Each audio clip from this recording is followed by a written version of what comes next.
With flights stopped, factories closed and tourism hotspots vacant, the COVID-19 shutdown unwittingly created space for nature to make a creeping return.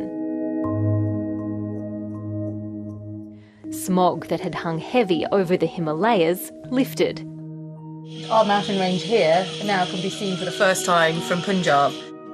Water in the Venetian canals ran clear, pollution levels in locked-down countries dropped to historic lows, and turtles returned to hatch at beaches they'd long avoided.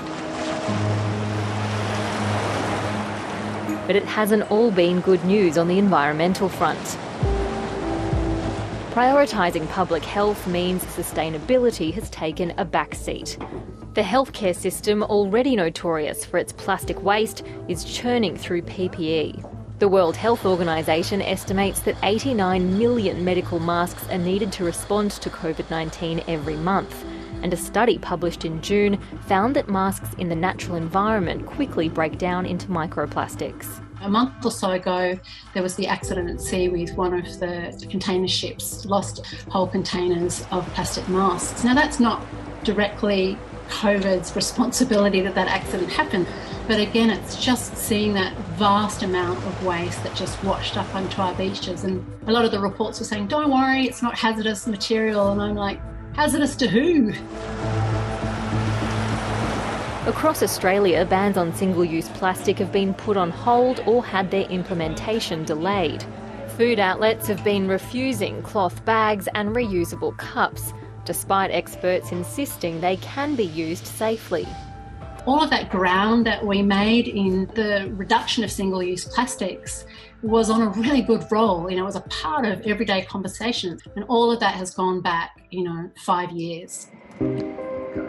Following advice to stay home, food deliveries and online shopping has led to a huge uptick in plastic waste, much of it being disposed of incorrectly. Things like delivery bags from all of that takeaway, that stuff can be very problematic because it's not actually recyclable in the curbside system. It actually ends up contaminating a lot of the other articles, and that's really wasteful and unnecessary.